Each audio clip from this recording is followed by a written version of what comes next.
I'm Shelby Johnson. Go by he, him pronouns. I'm African American, male, ace, cisgender. Grew up in Columbus, Ohio, but lived in Orlando, Florida, Dallas, Texas. Orlando's where I started swing dancing and got exposed to blues dancing. And then it continued like dancing Lindy Hop, mostly Lindy Hop dances, and kind of being adjacent to blues for a lot of the time. Heavy on adjacent because it's going to be a very outsider's perspective, but also a lot of reasons why I don't purchase some blues, honestly. Yeah, and that's part of why I wanted to interview you because I know that you have some very specific reasons why you don't engage in blues. Do you want to go straight there, or do you want to talk about some other things first? I mean, it's kind of like bleeding the pumps. I'm like pretty much everything's going to be kind of tied into it. So, Fair. Okay. Yeah. So if we want to let's go straight to athleticism. So I know you were an athlete, but do you feel like, growing up was that athleticism emphasized as a practice or value, or did you also experience projected stereotypes as a African American male? I think like I always stereotyped being in an athletic setting just to assume that I was superior to everybody else or that I was just naturally gifted. And just like, I mean, and I kind of was, but still to make the assumptions, right? But I think it's just I think it was not really valued like within the household. It's just my parents just wanted me to do my best and things like that, whatnot. But coaches kind of, I think sometimes coaches expected more of me. Like in situations, I was like had a high reputation of being a good track athlete, so it's always like the expectation of me being able to utilize my speed in different sports settings. Which even though like basketball using my speed was kind of a detriment, like football or situations where like coaches would just, well, you're fast, you should have been able to like do that. I'm like, not really, but sure, whatever, bro. Go ahead and continue. Like, go over that. I mean, like, yeah, I feel like in the dance setting, like athleticism's not really talked about, like, because it's not talked about a lot. But then when people talk about it, they don't know what the fuck they're talking about. And I mean, that's what happens when you have a bunch of fucking nerds. I want to be very explicit with how I talk about these things. Like don't just like so, but it's like just bunch of funky nerds who so probably got picked on by athletes, so they just have like a bad relationship with it, and they just project that on the everything. And I think like in blues, like from what I observed, there's nothing really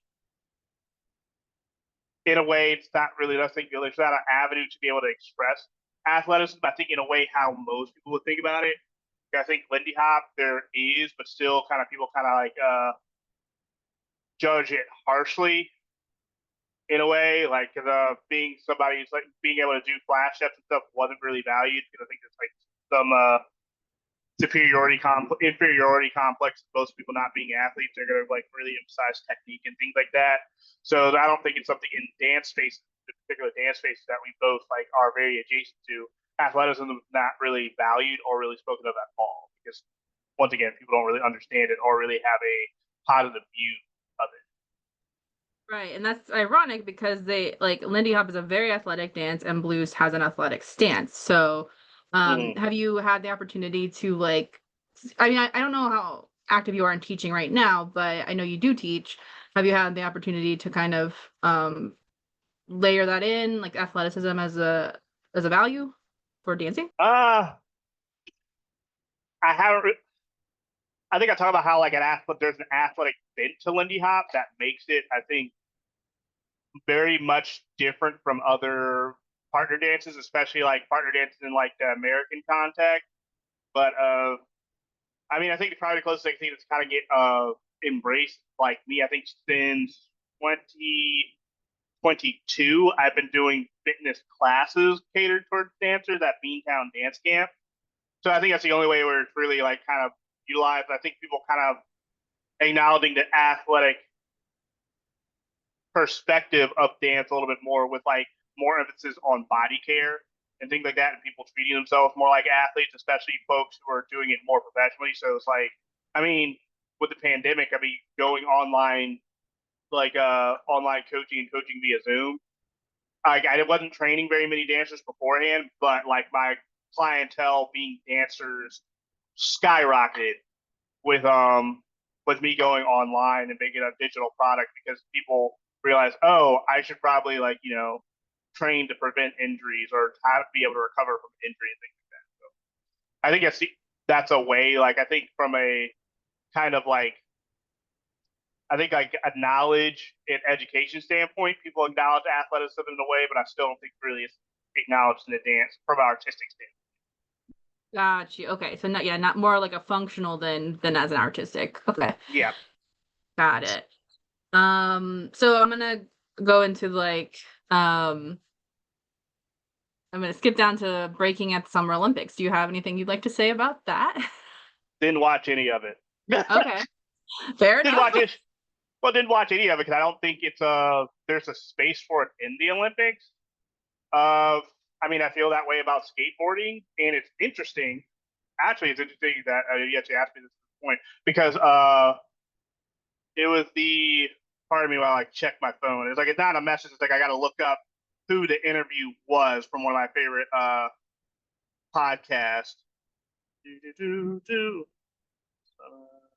Yeah.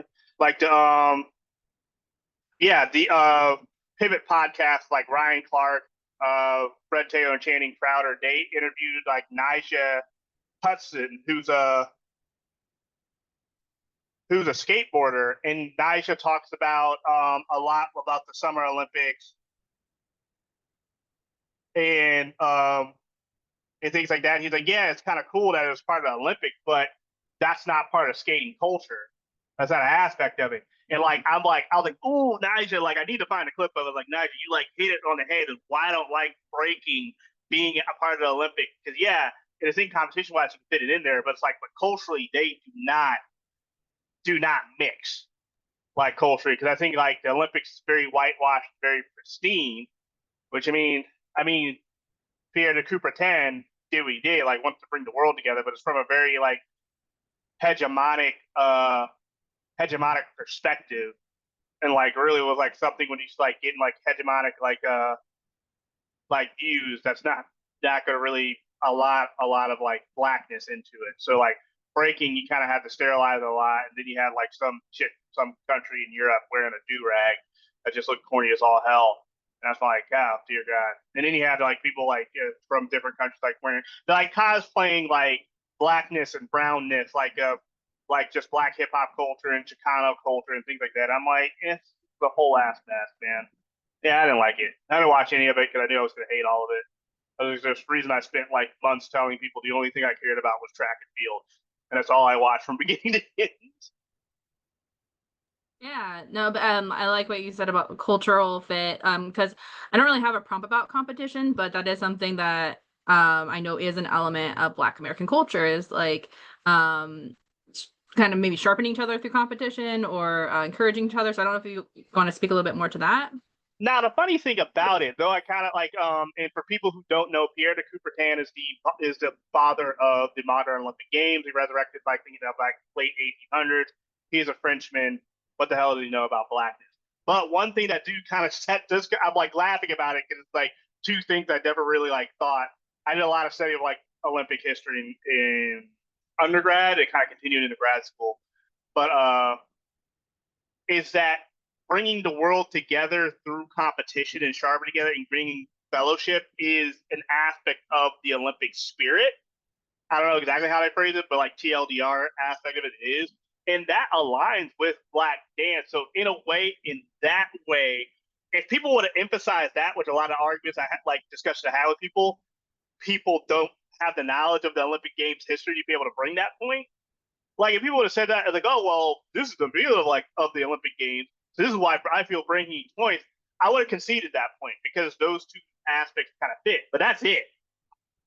Bit on there because like I think like competition is something that can be used as a sharpening tool, as a teaching, as a disciplinary tool, which not a lot of people think about. Like I mean, because that's you kind of see more of the disciplinary tool in a way of like battle rap and things like that, and rap beats and things like that. But that happens in dance too. I think there was a year when it happened. Like the like, twins at a hip hop world championships, they got kind of showed up by people who they got who style they fit. and they actually face up against them. The guys like went at them, and to show like, hey, this is our style, this is our stuff that you bit off of and got famous off of, but we're here to let people know this was our shit. Like, and I think yeah, and I think like the sterilized, they're gonna take that disciplinary kind of like aspect out of it, out of battling, which I'm not even sure if they did they even have battles? I don't watch it. They it would be 2 people on the stage at a time, so technically it's a battle, I think. Oh, double spot. They double spotlighted breakdance. They double Yeah. spotlighted breaking. Gotcha. That's like how Lindy Hop did with Solo Jab. Ugh. Oh.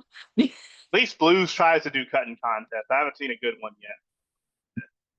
Yeah, so can we speak a little bit more to like I know it's from the Olympics, but like forget the Olympics part. Can we speak a little bit more to like cutting or ciphers or anything like competition wise in like movement, dance in the like Black American culture? Well, Cypress is not really like a competition aspect, and I think it's like I think something.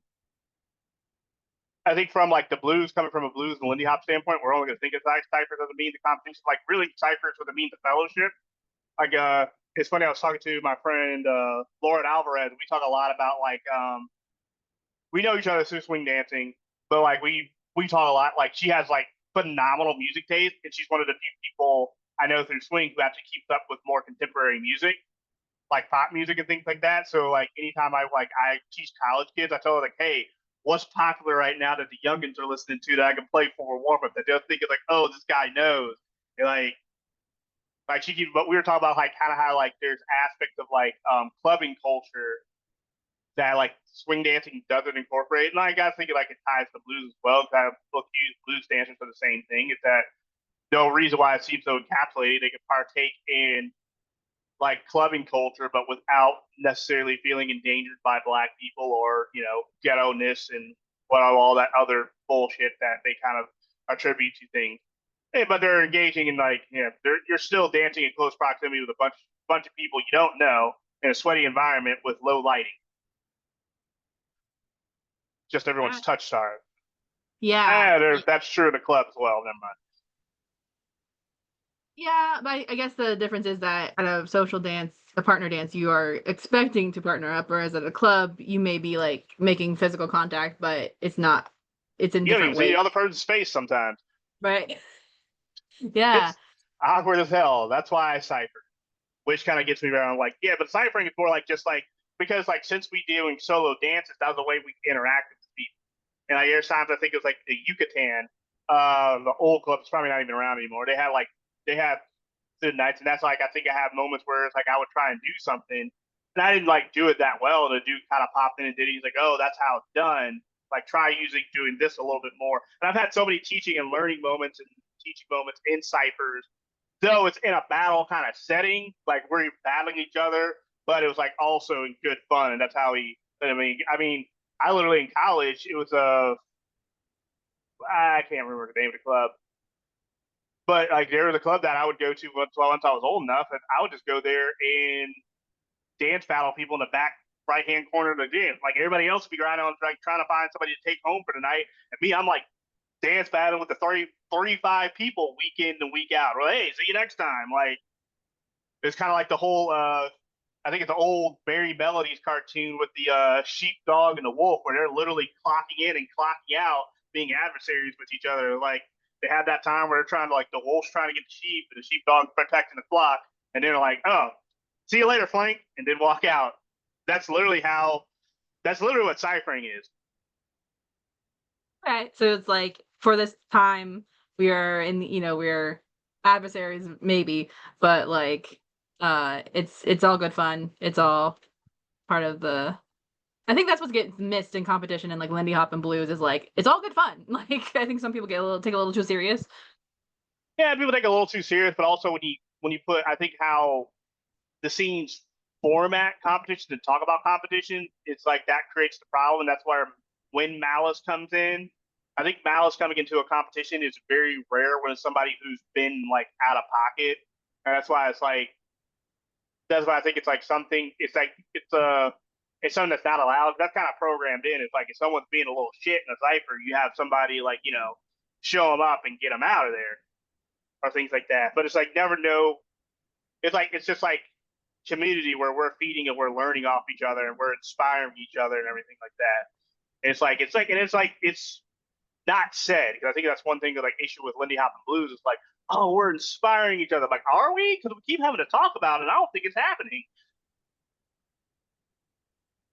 Oh man. Fair point. Like, yeah, if you're having to talk it up, is it really being I embodied? don't know. Yeah.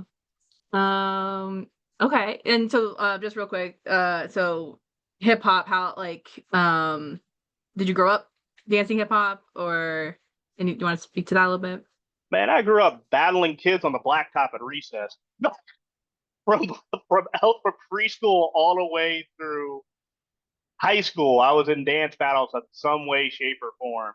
I think that's why it's what it is. And the funny thing is, it's not always like in preschool and element in like some elementary school on the blacktop. It was just us kind of dancing around and showing off dances and stuff.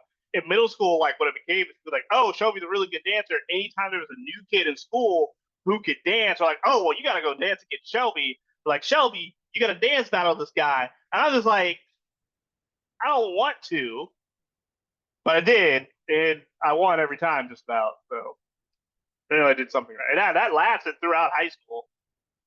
Thing like so much so, yeah. It's like that's how I ended up on just me dancing around the music. I think marching band was playing time. I ended up in like the top like vocal ensemble in my high school. So I hadn't sang it since like middle. I haven't been in like a choir since like elementary school.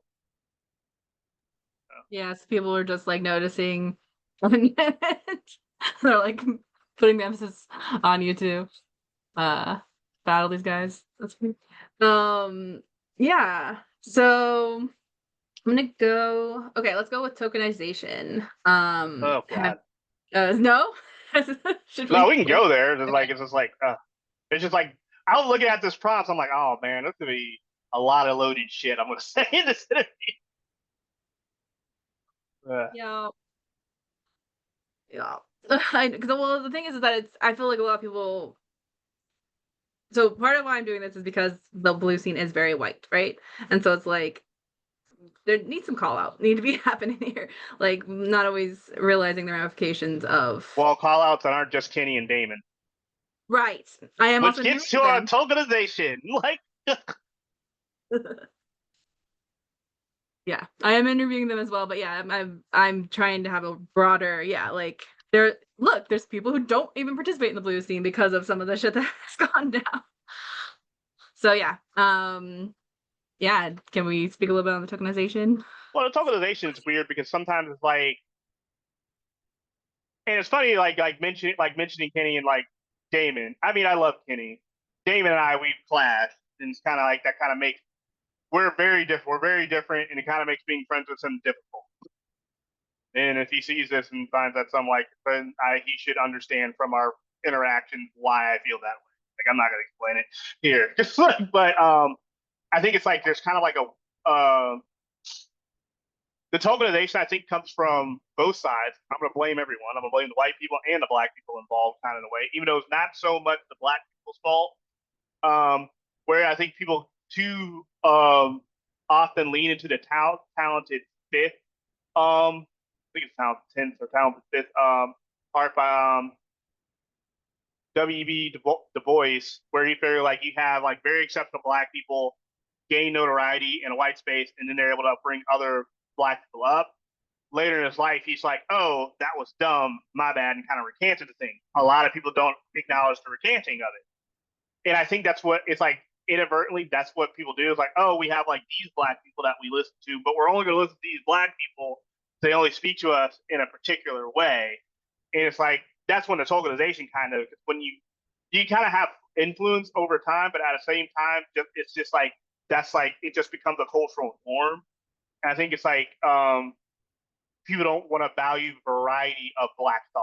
They only really want to get with certain particular black thought that I guess kind of reaches them. So though like Damon and Kenny do critique, it's like those are the only like people who are allowed to critique. It's like I mean I've been in a lot of like I've been in a lot of like I've been in a lot of like blues scene discussions and people are like, oh, who the fuck is this guy? Like I'm like, oh, who am I? It's like I'm a guy who knows a lot about blues data, but because of this is why I don't want to like be here.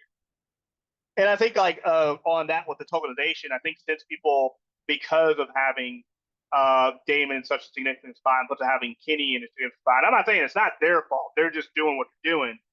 People feel and like Lindy Hop doesn't have like black contemporaries who are in very like influential, visible spots like the blues scene does, like in leadership. The blues scene has this air of arrogance, like, oh, we're better, we haven't figured out. I'm like, no, you don't. Like, you have some things, I guess, that you do better, I guess, but it's still kind of like a weird whole situation. It's like, because like it's one thing being in one white space where like I kind of like that, I like that activity, and I kind of like don't like being around it. I'm not gonna willingly put myself in two spaces and like being in a space where people are kind of clueless, like Lindy Hopper. I mean, like love them, I'm annoyed by them. They don't have a clue really. Being in a space where people think they have a clue but they don't is much more dangerous. Okay, yeah, yeah, because yeah, there's the difference between the true like ignorance versus the I think I know something, but do I really like but they won't admit Yeah, it, maybe. and that comes down to cult like the tokenization, and also I think it's like just like the weirdness that kind of gets like being like it's like also it's like just being around more people who aren't used to just being around black people. It's like, oh, just treat them like everyone else. It's like they're just kind of weird about things. And like it seems like if you're in like a non like normalized like identification, like it's like people get kind of weird about always wanting to point it out, and I don't want that with my blackness. It's like it's kind of weird. Like it's like I don't like it with my aceness, like being ace. I kind of think it's something I don't really advertise. It feels like it's something I don't really advertise because a lot of times for a lot of people, none of people's fucking business. But it's like, but it's also like when it comes to like blackness, I was like, oh, you're like you're different. You're always this thing. It's kind of like I don't want to lead off with that. I'm just me. I just happen to be black as well, which is that aspect of my identity I want acknowledged. I just don't want that to be the whole like freaking show. Right, right, because it almost becomes like an objectification or a minimization of who you are as a full authentic person. But yeah, it's dehumanizing. Yeah. And it always feel like it's like I tell like a lot of my queer friends this is like also some people's like I always feel like my straightness and maleness gets deleted a lot of times to make myself to be perceived like safer. So I think also at the same time people do that with my blackness a lot. So there's the over acknowledgement, then there's also the opposite direction where they're like to make you a safe person who happens to be black, like they kind of divorce you from it. It's a lot of mental gymnastics. I think that I observed that makes, and it's the way I rationalize things in my head and kind of put words to it. It's like that's got to be what's happening. Like Yeah. Yeah. Um okay, before we move on, any other thoughts of comparison with so blues is kind of the root in some a lot of ways. Any other things to compare with music or dances that came after blues? And also I don't know if you've seen Sinners, but there was a scene in Sinners where they kind of I forgot to watch it. I forgot to go oh, see okay. it. Then we'll That, no, you're good. that's just me with movie. That's just me with movie stuff. And I mean, kind of like, and my only motivation was like to go see it was to make content for dancers, and like making content for dancers right now is just not a priority. It's not. It's not fun because it's like it just doesn't really interest me to do it. So that's why I didn't see it. But I'm sure like I'm sure it's fine. I'm sure it's gonna be. Hopefully that doesn't become the hell to pop into the blues scene. Oh, good point. That's my Oh, we'll biggest see. concern. That's my biggest concern about it. It's gonna be fucking weird. But it's I don't know. It's nice to have a mainstream media source for people to point to when they say, "I do blues dancing." Yeah, that's kind of I think they didn't really advertise it. It was more advertised like a period piece. That's a horror period piece, and then like it's blues. What the heck? Like it was more Well, caught it's us like by it's. surprise. I'm not surprised by it because it's a juke joint. I think it's surprised that they covered such a continuum of black music in it. Which I mean, that's just Ryan Coogler being the genius that he is. when it comes to like the movies. I mean, but I think caught a lot of people off guard because we don't blues dancers. I will give them credit. They do talk about juke joints and aspects of like social clubs and things and after hours club way more than the Lindy Hop scene does. And I think it's an aspect of like black dancers that Lindy Hop and like jazz dance people we just don't talk about. But also, I don't think we really ask people about those places because we're just so like caught up on the Savoy. And I think we missed out on talking about a lot of those places with a lot of dance. But I think with so many dancers who pretty much like the Savoy was there because it was kind of I asked questions to Norma Miller about other dance halls and she never wanted to talk about them because the one in the Savoy. I mean, the more I learn about the Savoy, I'm like, you know what? I get it, Norma.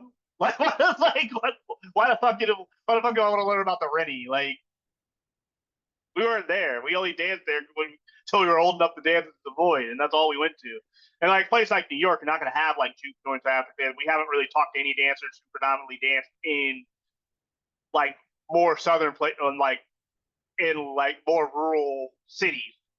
All our people is like people who've danced in New York rather with like blues. Like I think it's more it being more in rural areas for a great migration. That's just how it is. Just you're gonna come across juke joints and things like that. Because I mean, that's what I tell people all the time. It's such like Lindy Hoppers. I'm like, they came up in the same venues, which is why I'm Right. pretty sure like there was a form of Balboa that was danced in like more blacker cities. It's just we weren't looking for it or had the knowledge point to think about asking about those things. Why am I calling out Yeah. the blue? Why am I calling out the Balboa community in this? Like, I mean, the prompt was other dances that have, the descendants of. but Um, yeah, but it's like I think it's like a lot of yeah. That's all I got with that. It's like I think it shouldn't have caught people off guard because I think it's a nice homage. Like there's also Ryan Coogler being probably the historian that he is. Like he probably would include a big dance number in it because Spike Lee included a big dance number in Malcolm X. right. Because, as you said, Ryan Coogler is a genius who really does his homework. So, yeah. And Um, that's always a thing of black culture to pay homage to people before us. I think that's thinking about it now. I think that's why Coogler did it. I mean, it probably fit for the film, but it's just me just speculating. I'm pretty sure that's this. And I wish that's a question I could somebody ask him. I mean, I don't think I'll have any reason to meet him. If I did, that'd be pretty fucking dope. right. That would be cool. Um, Here, let me not forget this one. So, do you remember the first time you heard blues music or danced the equivalent of blues dancing? It wasn't blues music, and it sure as hell wasn't blues dancing. Well, I go As a, I was wherever there. No, I don't think I was there the first you time. were there, Taryn. You were there. And from what I've That's heard, it's how only got the only were well, you weren't there physically the first time I went, but I just right. remember the first time like I'm like, oh, blues dancing, blues music. I like blues music. I went there. I'm like, this doesn't sound like blues. This doesn't sound like blues at all. So real quick, so before we get into that, I'm assuming you grew up listen blues was in the mix of things you grew up listening to. Yes. And would you dance with your family at all? No, we didn't really. Like, I would listen to it, but like, it was. I knew there was. I didn't know there was any dancing tied to blues music. I knew there was dance tied to swing music and jazz and things like that. I've seen Nicholas Brothers clips when I was younger, but like never really saw anything like resorting to like like Bessie Smith and like BB King. BB King was my more exposure to blues, probably more contemporaries in the 1960s because of Blues Brothers movies. So more of those styles, like late Muddy Waters, probably. When did he pass away? I think you guys in the 90s. Okay, yeah. So I've heard probably Muddy Waters and like and a couple others but it's mostly like BB King.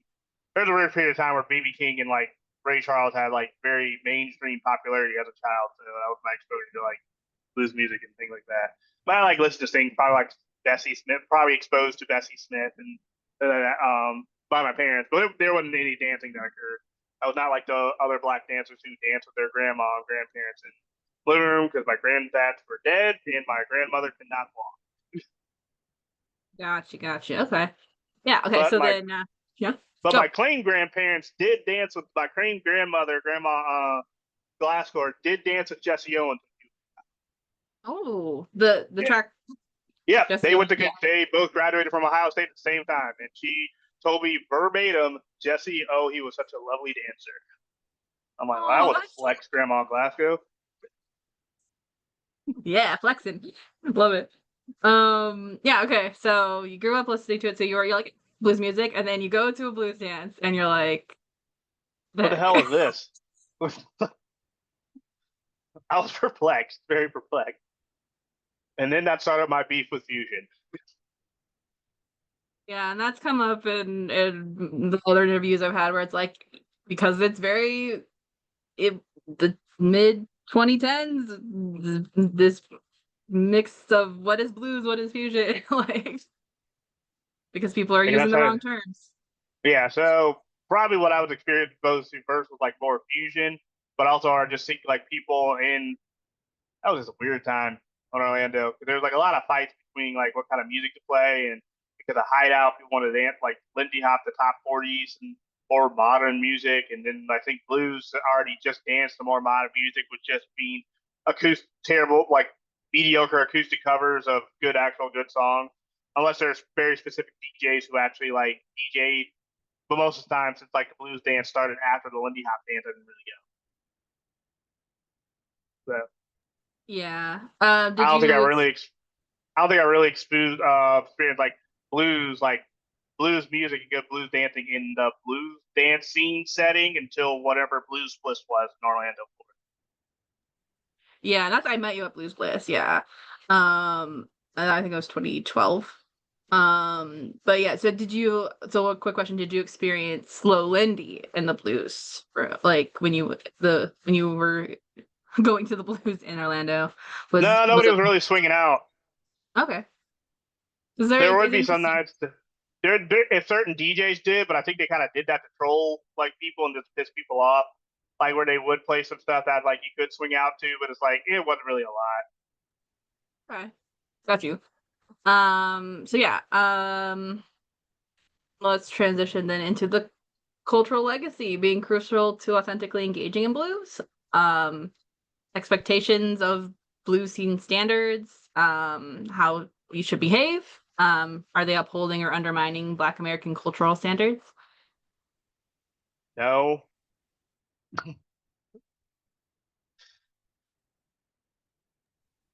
I mean we're things are getting better. I guess we haven't had a full out crash out about close embrace in a few years, so that's good. But I'm still holding out hope that that starts back up again at some point in the near future because the pandemic kind of reset everything. Yeah, can you speak a little bit more to Close Embrace? It's come on, man. If you're gonna go to a blues dance, you're gonna touch people. You're gonna get in close. I think it's like people take for granted is these dances came up in very tight knit communities, so people weren't dancing with strangers, so you didn't have the whole stranger danger aspect of it to it anyway. Also, there's I think things were much better policed because if there was somebody, I think it was probably like knowing how black space is now, like being around in family spaces and things like that, which is also some things like that kind of cringy. Is if there was somebody who was problematic, folks would folks would speak to the grapevine about that person being problematic, and they would kind of keep them from like keep you from being in isolated situations with them, and that's that. That was kind of like the safe space and things. And people also, uh, black women were taught to have agencies with themselves. I mean, to go from a very like cis heteronormative perspective, black women have more agency and are taught to have more agency in bodily autonomy, which is more respected within those spaces than what white women have. So in a space that's heavily like white, Anglo-Saxon Protestant, that's not a thing that believes, and that's why like close embrace is an issue because it's like, well, like we don't want people to afford it. Well, like the thing is, you know what you're getting into. If you don't want to do it, don't show up. But I can't really help with that. But like we have to give people some sort of agency. And I think like making close, but also that's like over like like crossing into like over sexualization and hypersexualization. Anything that's kind of like touch is hypersexualized in a white Anglo-Saxon Protestant worldview. So that's why like close embrace seems like it's so intimate, things like that. And it's like no, not really. Probably the dance is like it doesn't make sense to dance in closed position.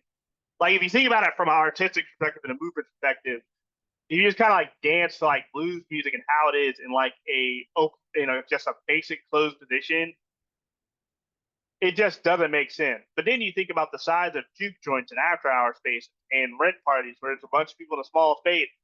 Pragmatically, you kind of had to do it so enough people could do that, and so you're not getting like kicked around and things like that and bumped around. So it's like, yeah, Yeah.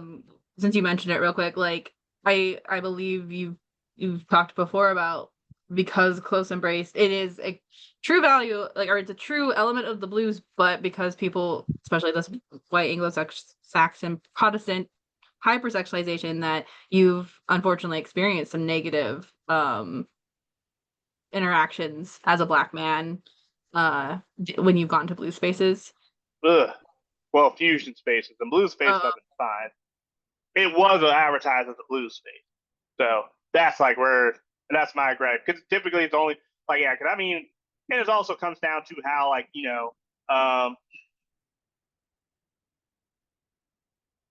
how things are done. Um, because so much so like aspects of it when we talk about protecting the roles and people talk about oh we want to keep followers safe. No, you want to keep women safe. You don't give a shit about men, like because you think men are always the aggressors. So like one, we need to teach both roles how to keep themselves safe and durable, like safe and comfortable in a situation. If you only go for one role, you're gendering the roles. You're making it that a lead's always a man and a follower is always a woman, and the leader is always imposing themselves on the follower. When it does happen in reverse, and this happened to me a lot. Happened to a lot of black men a lot. If you don't want to get it, like you hypersexualize black men. It's why it's like I think a lot of dancers are so comfortable making comments about my body, but not other people. But I also think because like some like Facebook post like as a post is like, oh, he wants that. I'm like, no, I don't. There's times where I consent to it, and then there's times where most times often I don't. right, because as a so someone who works out, that's like your profession is as a trainer, you are posting updates about like, hey, look at this progress I've made, and then people sexualize it. Yeah. Yeah, well, yeah, and it goes down to, and I mean, yes, it is a thirst trap for me. A progress picture, and that's actually something that's going on like in the fitness space. It's like, oh, a progress picture in a thirst trap, which is true. For me, it is, but objectify me on that picture and on that post. Don't like wait till like months down the road where I'm not even sure about the post and then you say something about it. It's just and it just makes the whole thing fucking weird. Like, but also Okay. like men, like women can creep out men as well, and like men can get creeped out, and men, yeah, don't always want to have sexual advances on Yeah, I think it's something that definitely needs to be talked about more, and it's not addressed enough. Do you have anything you'd like to say about sensuality versus sexuality, like sexual, like being sensual versus being sexual, or them. Yeah, there is a difference. There's very much so, because I think more often than not, my times I want to embrace sensuality and dance, but in the space of like Lindy Hop and blues, especially Lindy Hop, I can't. Like, but like blues is kind of like, eh. I think if I do express that, people are going to think it's kind of like, it's going to always think that it's like an advancement, though, like you like mean? which is hilarious how like sexually positive the blues scene tries to advertise it. They're pretty shit at it, but I mean, I'm just going to like say that like flat out. But yeah, I don't think people understand like kind of like the difference of like sensuality, like expressing being sensual and being so. Well, they don't know the difference with bid. What is the word? Like being, they don't know the difference. They can't rationalize when they can't understand the difference between express being sensual and being sexual with men. They're fine with it when it's AFAB, when it's AFAB like AFAB like fem non-binaries, AFAB non-binaries like trans women and women. But when it comes to men and like anybody like masculine presenting, they don't understand it because they just assume, oh, well, they're being explicitly sexual. That means that's an invitation to be that, when not really. Not always. I don't want to speak for other people. People are probably trying to do it.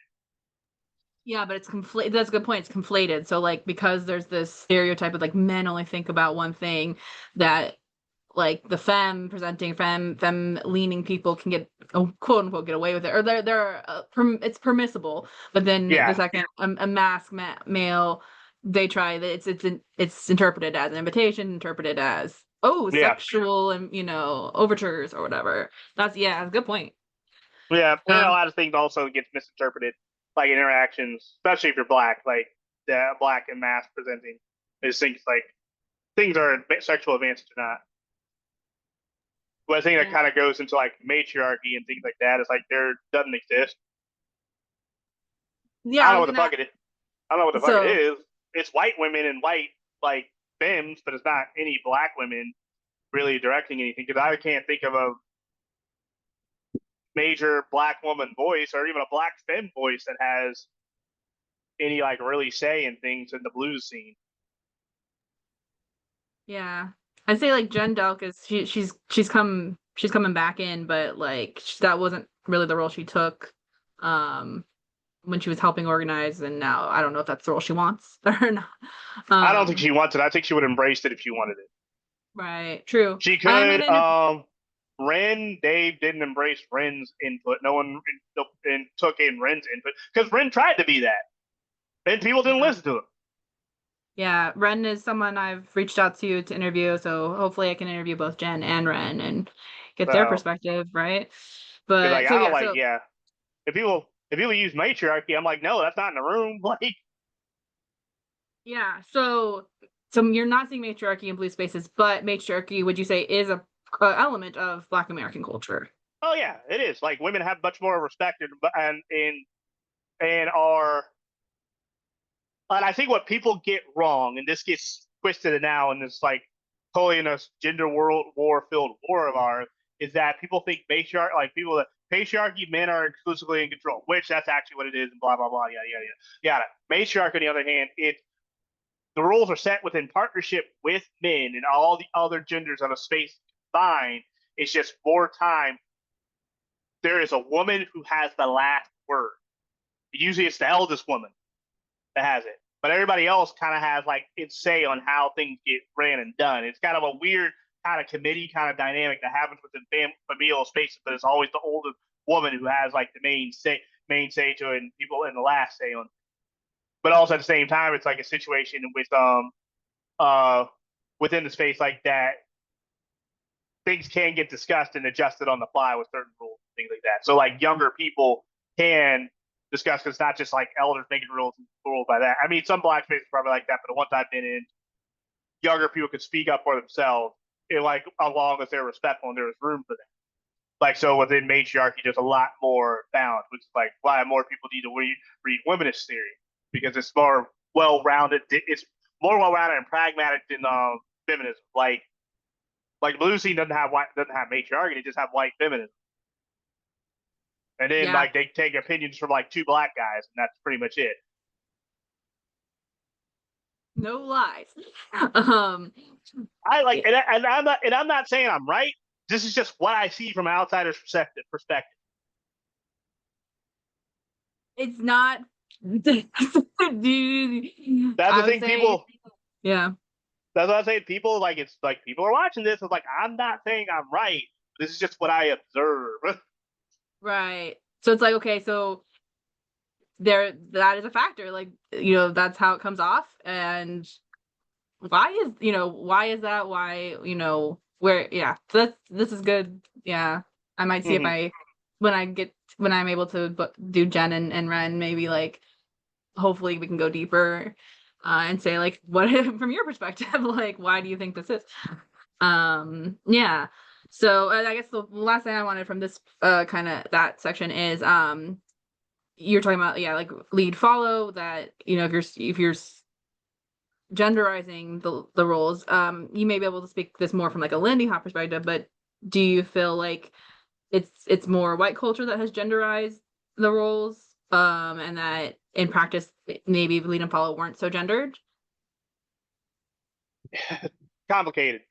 Mm, Like I think it's like it's the influence of white patriarchy had on like kind of like black society and black spaces more so for African Americans to manage to survive within the society. They had to adapt to more like patriarchal and white supremacist like viewpoints to kind of like normalize it. But I think from an African American, like simply like African perspective, Black perspective, Professor Odie talks about this a lot. He has a podcast on Spotify. He doesn't podcast anymore. He's very active on TikTok and Instagram and Threads. But in his podcast, he talks about a lot of like how when it comes to like gender dynamics, African and Black spaces did not have this until pretty much coming up in America, African American culture, and that was the thing just kind of done for survival. So like the TLDR of it, yes, that's more of a white cultural thing, and how like a lot of Black spaces still kind of undermine a lot of like gender roles, like by being a matriarch group. Yeah, because I think even within Lindy Hop, though the roles are very gendered, like followers had a lot more freedom. And I think that pretty sure that I mean easily I'm pretty sure that in Dixon Blues as well. Like followers had more freedom to express and dictate the dance, unlike the more European partner dance counterparts, where it's very much like man do this, woman do this, man lead, woman follow, where there's actually mutual communication within like Black partner dances.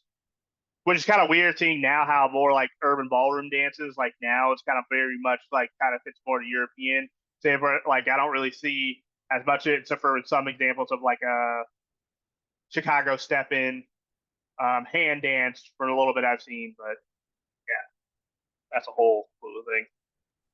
Yeah.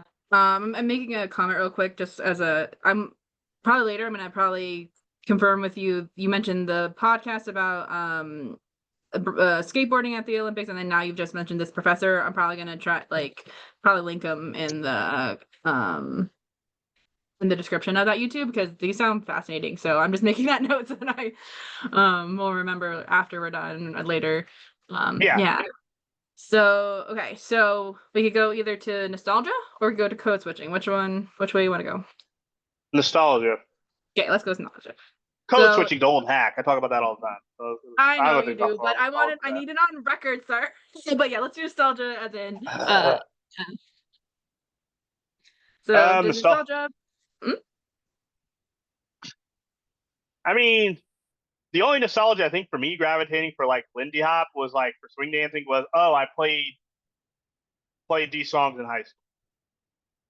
I mean, I kind of lose my shit when I hear like it's some like a DJ play like a song that I played in high school jazz.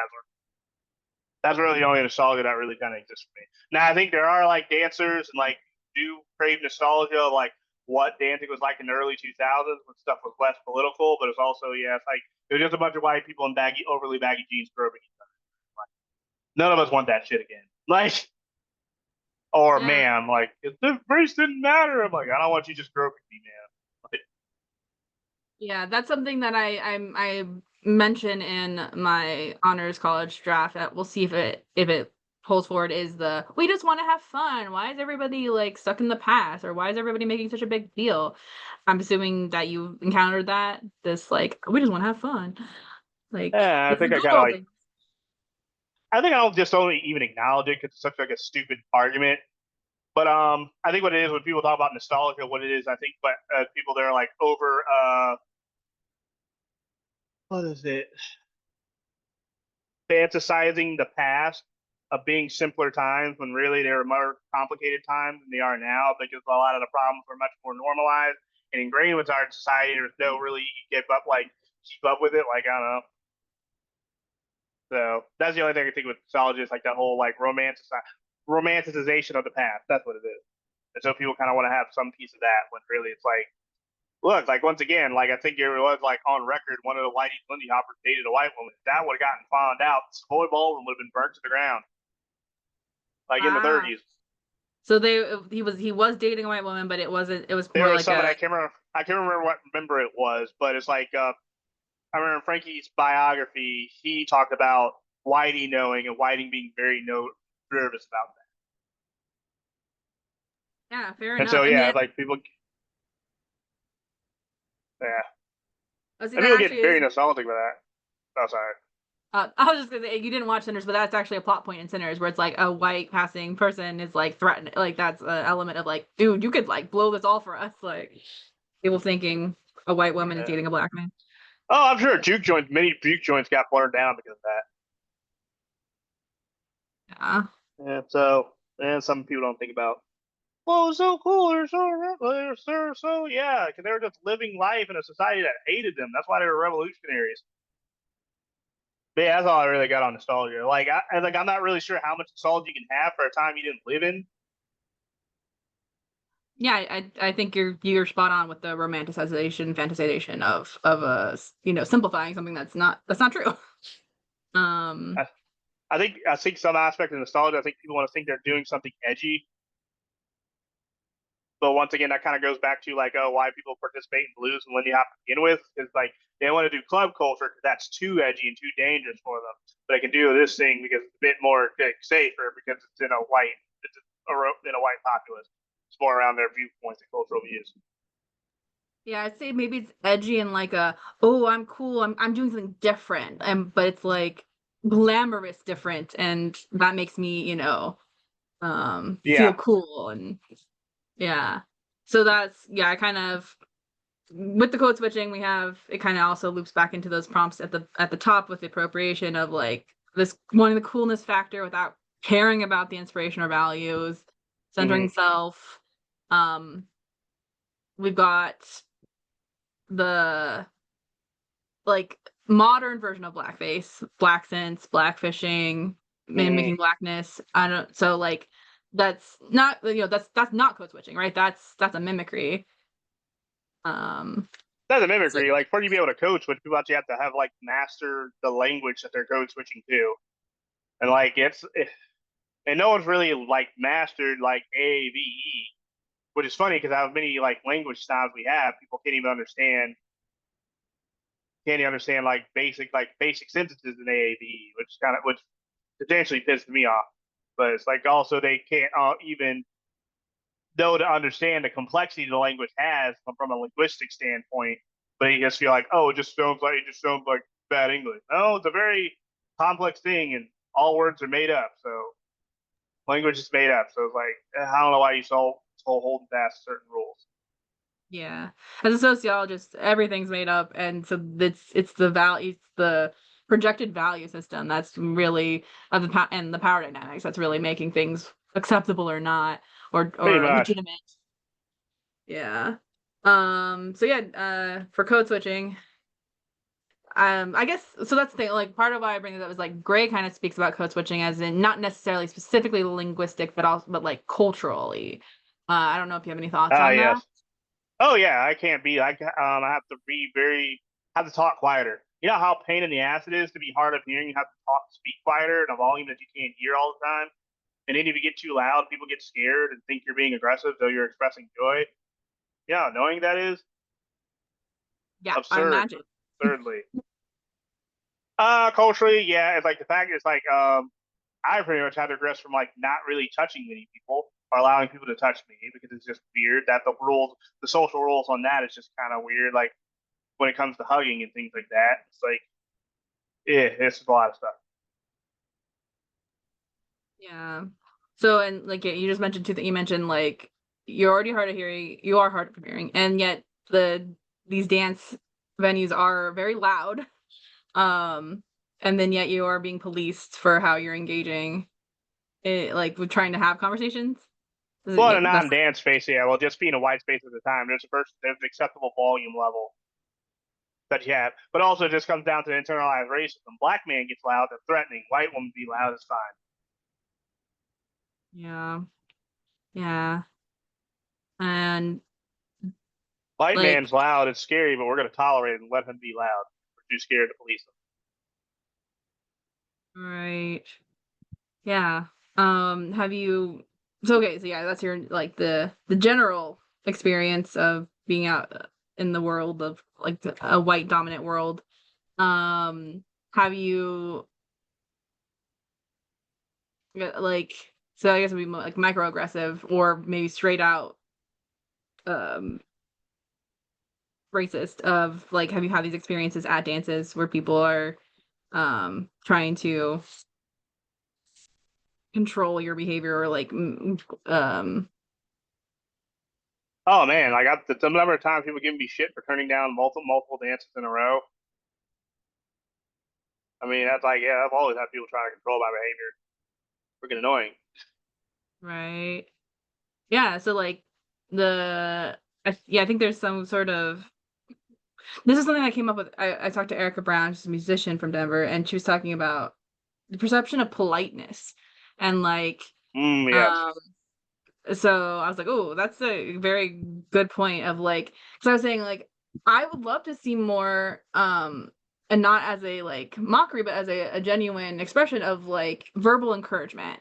I feel like we that is an element that's really missing in these social of like say like while you're dancing with somebody like like hyping them up or like you see someone else you hype them up like that's something I feel like I would love to see more of, but I don't want it to be in a like, oh, we have to do this, but like as a genuine like engagement with the dances. Well, it's just that's not like people's personalities. Which that's fine, but don't shame somebody else for doing it when that's their personality. Okay, yeah, fair enough. Yeah, Like, it's just something that also I think like aspect is like because of that perceived toxicity around politeness. There's no room for respectful critique.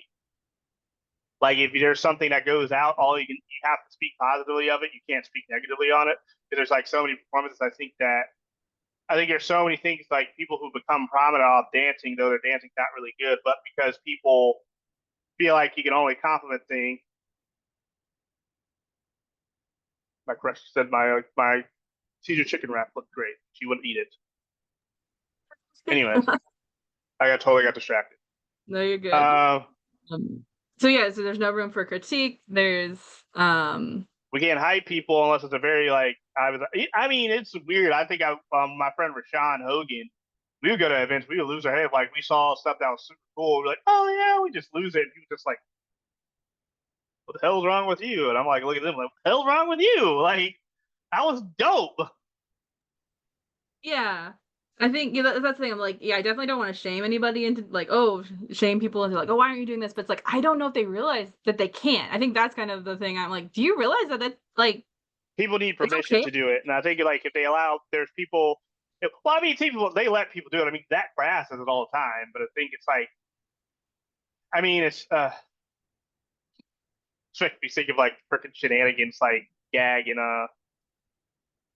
Super Troopers. Like, well, his shenanigans, they're just cruel and sad. Granted, he's not cruel and sad. Like for me, it's like his hype is like I appreciate it. Though it's like sometimes I think it's very like Zach Brass's hype is very appropriate for like personality people who occupy the scene the most. And it's fine. I think it's needed and it should be encouraged. Not my cup of tea though. But it's like I can't like if we can allow that, I think we can allow other forms of hype.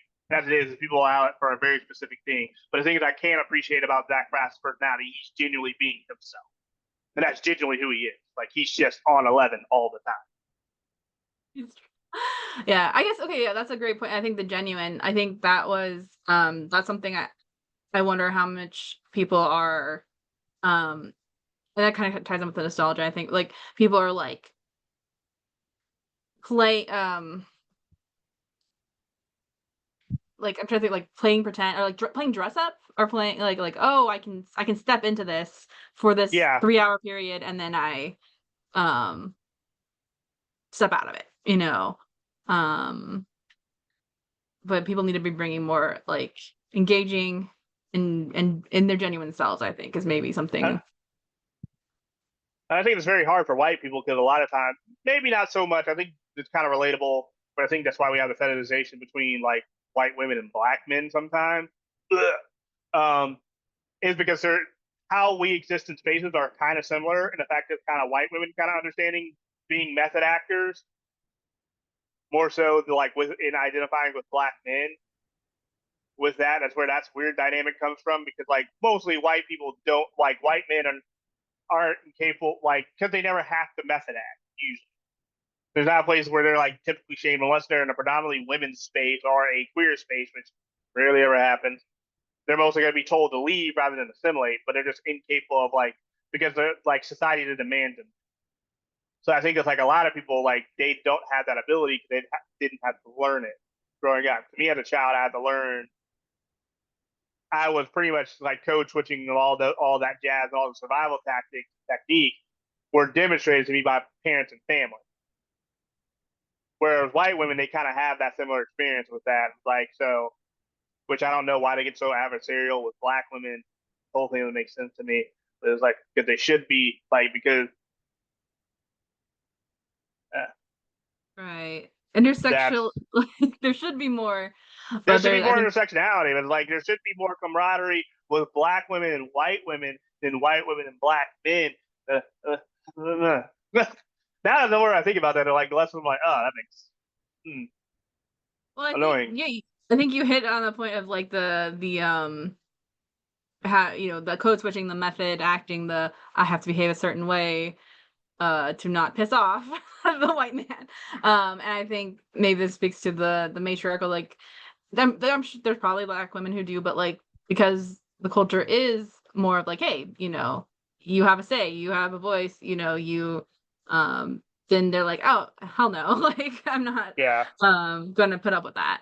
And so remove themselves from the situation or whatever, like not worth their time, not worth their energy. Like it's too like um whereas they would like have to share power. They would have to share power to be in camaraderie with with black women, and that's what they're not willing to do.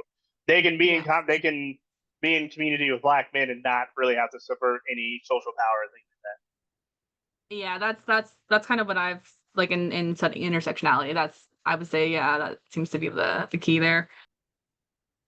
that. Appreciation, appropriation. We didn't really get into that in colonization. Yeah, we can talk more about that.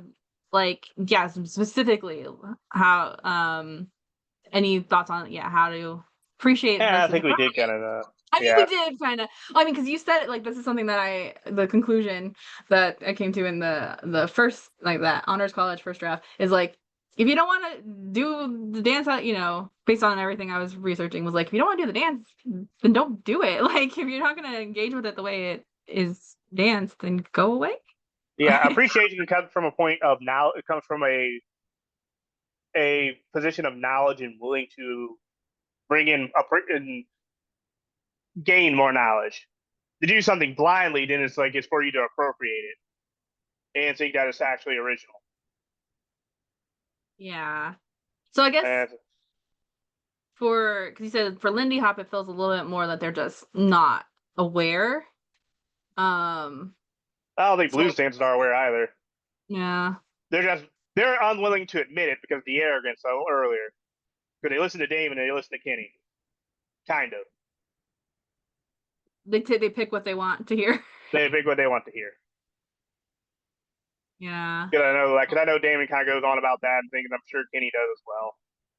Like where people they feel like they hear them, but then like Kenny or Damon's like, that's not what I said at all. Like what the hell? Like they take one little nugget of it that they agree, but just throw the rest in the trash. Yeah. Right. Um, anything, because we kind of we talked about the blacks, but like, do you feel like there is some element of minstrelsy that's happening in the scenes, or do you feel like we've like it's harder to say that like it's not as overt as maybe in the past? Well, they're not Consenia, thank God. Um, Yeah. She got brought up in a chat just this other day. I was like, we're still talking. She's still teaching. Like, God. no, she's still teaching. Yeah. She just hadn't fucked up again. At least not yet, anyways. But minstrelsy. There's always minstrelsy. The I would say well, minstrelsy in a way is mocking of black culture. I think we do. I don't pay attention to blues enough to see that happen because I really don't. I'm not going to allow myself to like kind of do things. I think it's more. There's more minstrelsy. I think when Lindy Hoppers start teaching blues, they had like two instructors. Like, we're teaching a blues lesson. And it's like, uh, uh. Granted, I like talking about like, but leads like. I mean, I've taught Savoy walk. That's pretty much the only blues adjacent thing I've ever taught, and I've talked to tell people, yeah, it's not. This kind of leads into this, and I've been a prop for a ballrooming class once. in But a consensual way. yes, Okay. Never again, Um, because I don't think that's why those people hire me.